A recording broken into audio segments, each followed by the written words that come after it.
Dark Side of the Moon de Pink Floyd es una de las portadas más enigmáticas y míticas de la historia del rock. ¿Relacionada con los Illuminati? ¿O un disco con mensajes secretos sobre lo que había en el lado oculto de la luna? Pink Floyd manejaba información privilegiada que ni la NASA sabía. ¿Qué misterios hay escondidos tras esta portada? Bueno, pues la verdad que nada. La historia real es mucho más simple, pero muy interesante. Y ahora que la misión Artemis 2 ha vuelto a poner la cara oculta de la luna en todas las noticias, es el momento perfecto para contar la verdadera historia del Dark Side of the Moon de Pink Floyd. Y aunque este disco es de marzo de 1973, nos tenemos que remontar hasta 1972 para ponernos en contexto, ya que el Apolo 17 acababa de pisar la Luna por primera vez. Todo esto del espacio estaba en todas las conversaciones cotidianas. Y esto se notaba mucho en la cultura. Por ejemplo, en el cine arrasan películas como 2001, Odisea en el espacio, o El planeta de los simios, o Solaris. Y en la tele, Star Trek o los supersónicos eran lo mejor, estaban muy de moda. La temática espacial lo impregnaba todo y el rock tampoco escapó de esta moda. Sobre todo el rock progresivo, bandas como Hawking, Electric Light Orchestra, Yes, Camel, David Bowie o UFO se sumaron al carro espacial y empezaron a experimentar con el sonido y con la estética. Tanta era la locura que ya en los años 60 nació un género entero, el space rock. Había temática espacial por todos lados. Ya no solo era el sonido y la estética, también el arte de los discos se sumó al carro de la era espacial. Y gran culpa de esos diseños la tuvo un estudio que nació en 1968 justo para hacer una portada de Pink Floyd. Hablamos de Hipgnosis. Y es que Hipgnosis era el estudio de Storm Thorgerson y Albert Powell. Juntos habían fundado el estudio, en 1968, precisamente para diseñar un álbum de Pink Floyd, su segundo álbum, su segundo sello discográfico. Y bueno, este estudio revolucionó el diseño discográfico con montajes fotográficos surrealistas, pues para Pink Floyd, para UFO, para Led Zeppelin, para un montón de bandas. Creaban imágenes que parecían sacadas de un sueño o de una pesadilla, según se mire. Y durante años esta estética encajó perfectamente con la etapa más caótica y psicodélica de Pink Floyd. Pero necesitaban otra cosa para este Dark Side of the Moon.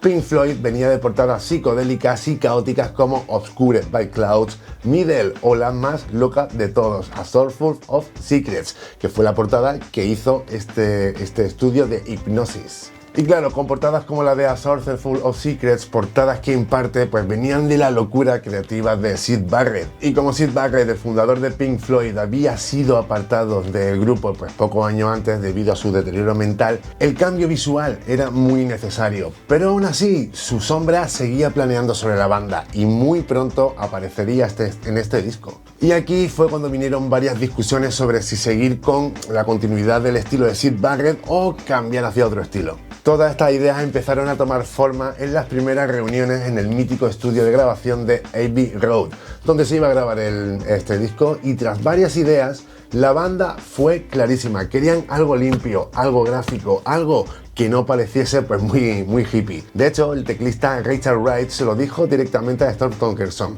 ¿no podríamos evitar una de tus paranoias de portada y hacer algo más sencillo, algo más gráfico? Y bueno, Hipgnosis se puso a trabajar de inmediato y pronto presentó hasta 7 propuestas distintas a la banda. Pero todos los miembros de Pink Floyd coincidieron de inmediato que el Prisma era con diferencia la que más le representaba, la mejor portada que podía haber. Porque Dark Side of the Moon, pese a su nombre, pues no va del espacio.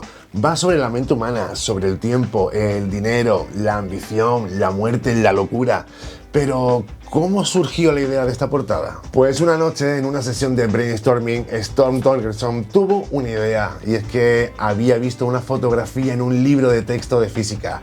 Un haz de luz blanca atravesando un prisma y saliendo descompuesto en todos los colores del espectro. La imagen era sencilla, elegante, científica, pero a la vez muy cargada de simbolismo. Storm al instante relacionó el prisma con los espectáculos de luces de los conciertos de Pink Floyd, que para la época eran una cosa de loco, era brutal.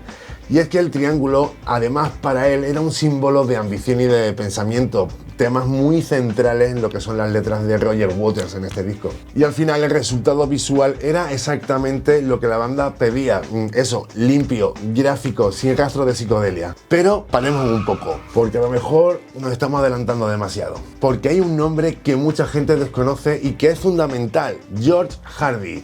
Él fue quien ejecutó la imagen final, la que todos conocemos aquí en la portada. Hardy era colaborador habitual de Hipgnosis y se habían conocido en un cuarto oscuro fotográfico de la Royal College Art de Londres en el 68. Y aquí su trabajo fue extraordinariamente preciso.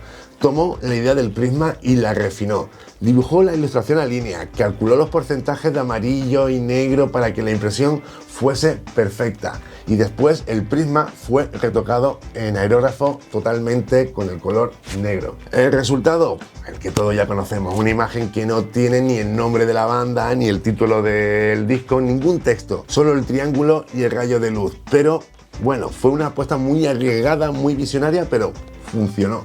Pero incluso con eso la portada no estaba terminada, porque a la hora de seleccionar el diseño, Roger Waters tuvo una idea para completar el diseño. Y es que propuso que el espectro de colores continuara su viaje dentro del disco desplegable.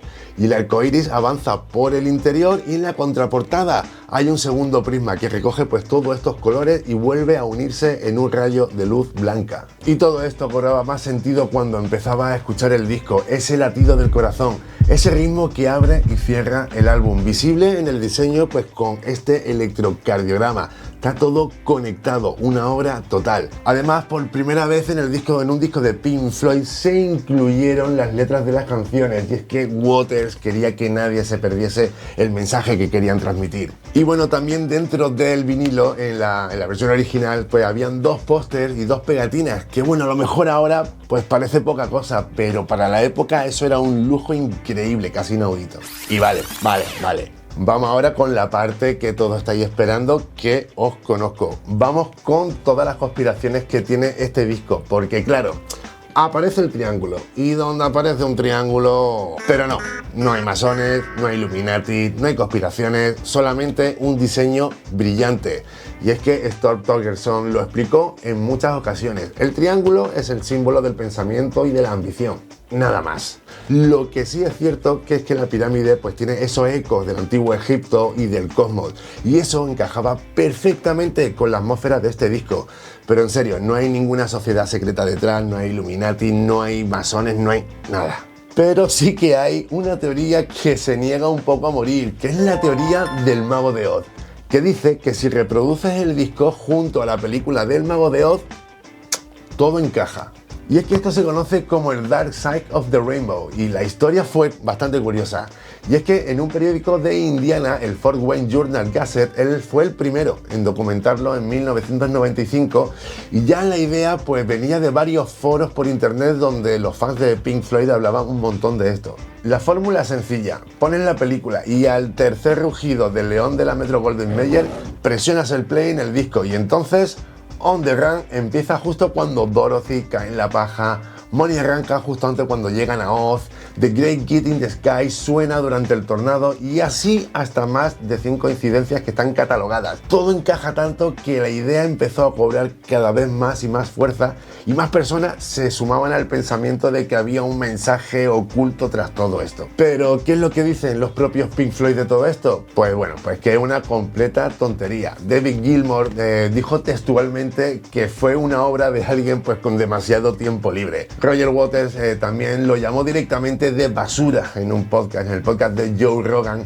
Y Nick Mason bromeó con que en realidad estaba sincronizado con la película de Sonrisas y Lágrimas. Bueno, también el ingeniero de sonido Alan Parsons pues también habló de esto y lo deja claro técnicamente. Es que simplemente no había los medios para poder hacer esta sincronización. No tenían forma de reproducir vídeo en el estudio, ya que el VHS se inventó en el 76. Entonces la realidad es mucho más simple. Si sincronizas suficiente música con cualquier película larga, pues bueno, siempre va a encontrar algún una coincidencia, es psicología básica. Nuestro cerebro busca patrones donde no los hay. Por ejemplo, si intentas, yo qué sé, juntar a los Teletubbies con Bohemian Rhapsody de Queen, pues seguro que también algo encaja. Y bueno, dejando de un lado todas las teorías conspiranoicas sobre el disco, vamos a hablar del concepto, porque tanto la portada como el disco, todo el tema de las canciones, aunque su nombre indique lo contrario, pues no va de la luna, como hemos dicho antes. El título provisional de este proyecto era A Piece of Assorted Lunatics, que vendría a traducirse algo como una obra para lunáticos surtidos. Y no era casualidad, Roger Waters ya venía explorando la mente y el cuerpo y la locura en proyectos como el documental Music from the Body, donde la banda sonora pues ya usaban sonidos reales pues, del cuerpo humano, como estos latidos, respiración, sonidos de la digestión y un montón de cosas más. Así que este disco pues realmente es un mapa de la psique humana. Cada canción explora una expresión distinta. El tiempo que se escapa, por ejemplo, en Time, la codicia en Money, la violencia en Us and Them, la locura en Brain Damage, y todo unido pues por ese latido del que ya hablamos. Y es que el concepto realmente es más parecido a la Divina Comedia de Dante que a tramas delirantes. Pero es verdad que sin esas tramas pues no tendríamos vídeo, así que genial. Muchas gracias a la gente que tiene estas teorías conspiranoicas, porque sin ellos estos vídeos pues, no serían posibles. Y que este Dark Side of the Moon vaya en gran parte sobre la psique humana se debe a que al antiguo miembro Syd Barrett, porque ya en una canción de este disco, Brain Damage, tiene una conexión directa con Syd Barrett, en una frase que dice "The lunatic it's in my head", una forma de recordar al amigo que se perdió pues, en su propio laberinto mental. Y bueno, ya en su lanzamiento, Dark Side of the Moon pues no solamente fue un éxito, que también, si es que fue un fenómeno sin precedentes de la historia de la música. Salió el 1 de marzo de 1973 y llegó al número 1 de la Billboard en Estados Unidos. Y bueno, hasta aquí en principio nada raro, es un discazo. Lo curioso es lo que pasó después. Y es que este disco estuvo en listas más de 937 semanas. Es que esos son más de 19 años. 19 años seguidos en las listas. Es que ningún otro álbum de la historia ha conseguido eso. Tienen el récord. Y bueno, si contamos también la lista de catálogos, llega a más de 1500 semanas en listas combinadas como el Billboard 200, el Pop Catalog, y hoy en día todavía se venden entre 8000 y 9000 copias por semana.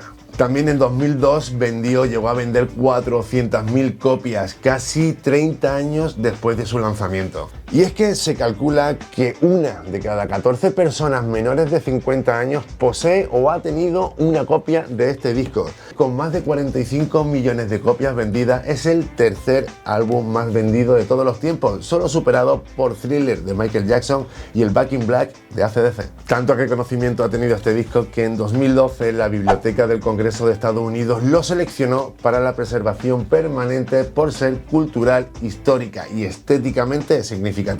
En el 99 entró en el Salón de la Fama de los Grammy y en 2016 en el Royal Mail del Reino Unido, que lo convirtió en un sello postal.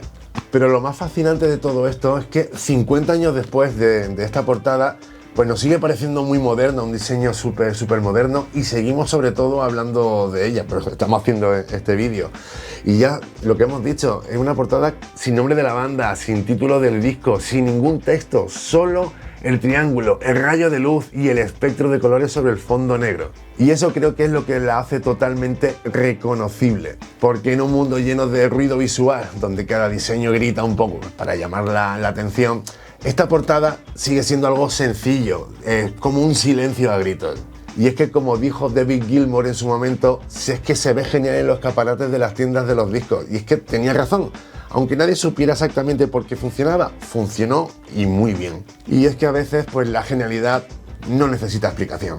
Y ahora sí, es vuestro turno. ¿Cuál es tu canción favorita de este Dark Side of the Moon? Déjamelo en los comentarios.